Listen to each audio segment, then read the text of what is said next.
Okay, so let's talk about AI, and not just from a technical standpoint, but let's talk about it in terms of what the relationship between AI and human beings should be.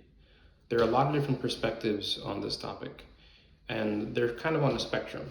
There is the kind of AI will rule the world kind of end of the spectrum, where humans are reduced in sort of Terminator fashion to servants, or maybe the Matrix, right? We're going to all be turned into batteries to power our AI overlords. And I say that kind of jokingly, but there are literally folks from a business standpoint who are trying to essentially AIify their companies, where you reduce to the ultimate level the human involvement, and AI is doing almost everything, right? It's kind of that end of the spectrum. There's the other end of the spectrum where, let's run for the hills, let's put the AI back in the box, and let's not really use it, right? We need to keep things the way they are. We need to hold on to a fully human run, human executed model from a business standpoint, even from a kind of personal standpoint, right? There's a lot of fear and concern. So these are the kind of the two ends of the spectrum, right? AI overlord, right?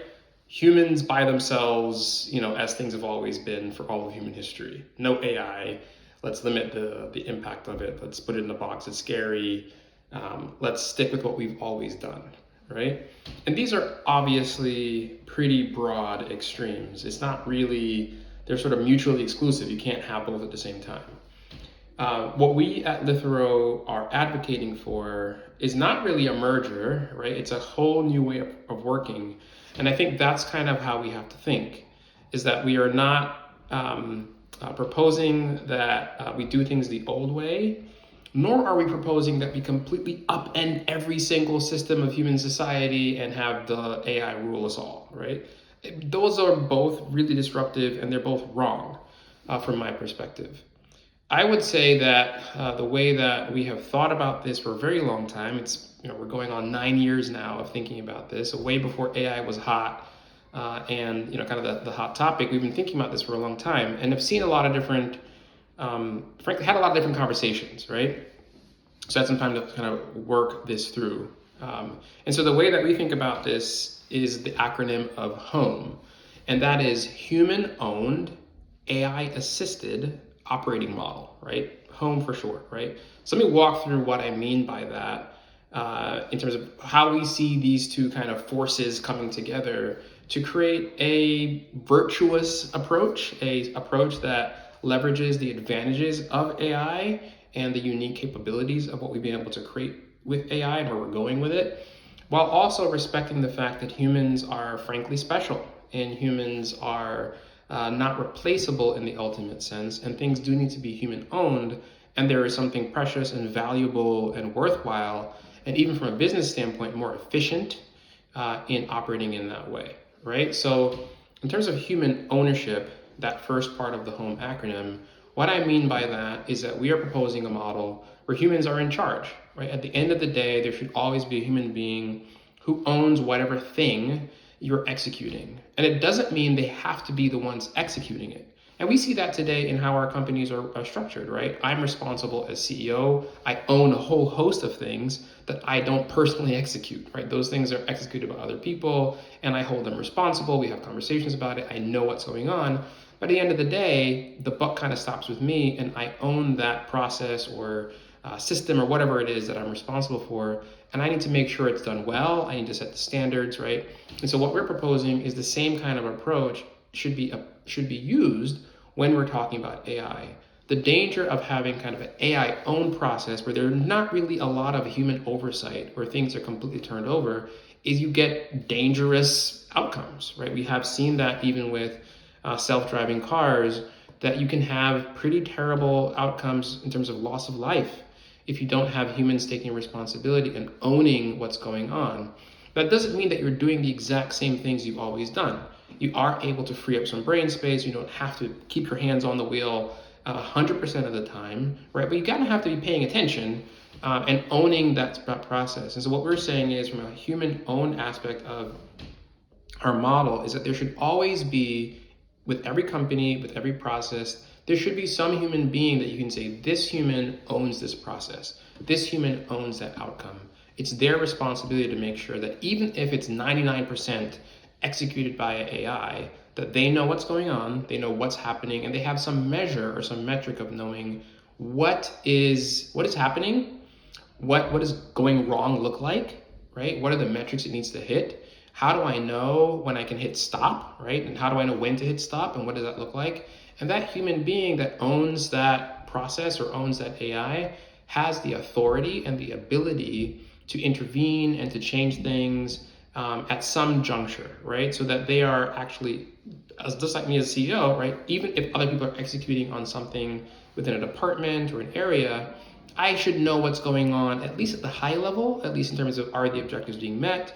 Are the risks being managed, right? And so that's sort of taking the good part of the way that we interact even with each other, and applying that to AI, right? Because you can think of AI as a team member, as part of working in your team, right? It's not like traditional technology where you're just using the tool. You're also can interact with it in new ways, but you still want to have you can think of AI like a really smart intern, right?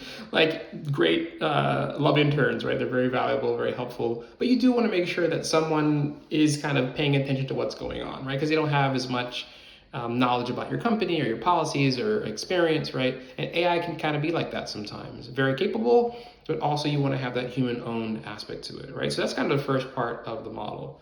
The second part of the model is AI assisted, right? That we are advocating to push the AI assistance as far as we can go, right? So that if there are things that humans are doing today that they don't have to do, that can be done in a responsible way by the AI, then we should turn it over to the AI, right? Again, with all those human-owned part that I talked about, right? We don't want to throw that out, but we do also want to make leverage of the capabilities and the opportunities that AI offers to us as a society and as business people, right? And so that might mean that roles change. It might mean that jobs that exist today don't exist in the future, right? That doesn't change the level of human responsibility or human specialness, right? I don't think that human value is derived from our work. We do find value and benefit in our work, right? But our value isn't because you are not valuable because you do X task, right? I think that's an unhealthy way to think about things, right? And so if X task is now being done by someone else or by a machine, you are still valuable as a person, just period, right? Your value is not derived. And so if you think of it that way, where the people on your team or the people in your company are valuable because of who they are, and if you change their job, that's okay, right? That's a shift, that's a change, and people should be cared well for in that process, right? Even if they end up losing a job.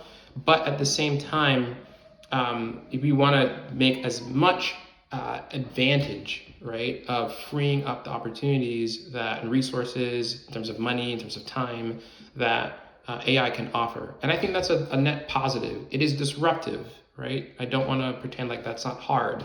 It is disruptive. It does require some thinking about change management.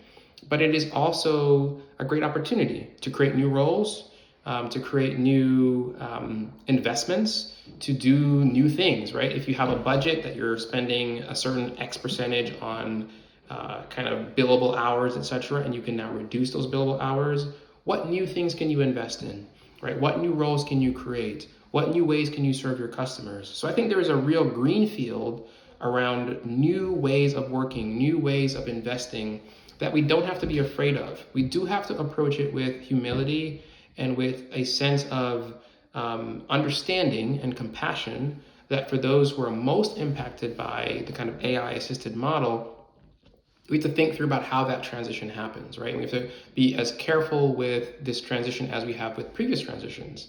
Throughout human history, change is a constant, right? Technological change is a constant. Political, economic change is a constant. So we are very good at adapting to change. We're very good at reinventing ourselves. And I am not personally afraid of us doing the same thing here. I think as long as we approach it with a sense of that's going to happen, how do we do that well, right? How do we make sure that humans are owning these processes? So if someone is harmed in some way, there's a human being who's held accountable for that, right? We're not saying, oh, the AI did it.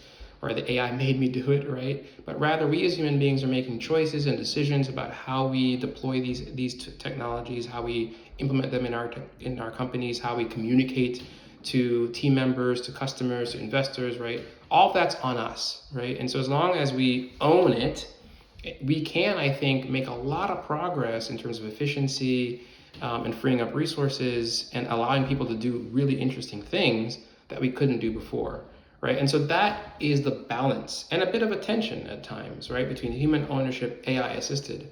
But our firm belief is that in line with our values, right, our values are integrity, impact, people, and service, that in line with our values, that this model, particularly for the life sciences industry where we serve, that's a great model, that it's a model that's going to allow us to free up time to focus more on patients, that's allow us to reinvest resources in creating new medicines. It's going to allow us to partner together in new ways that we couldn't partner before and solve challenges for people who are ill that we couldn't do before. So I'm personally very excited about that model. And I think with emphasizing both human ownership and AI assistance, that we can do great things together as an industry.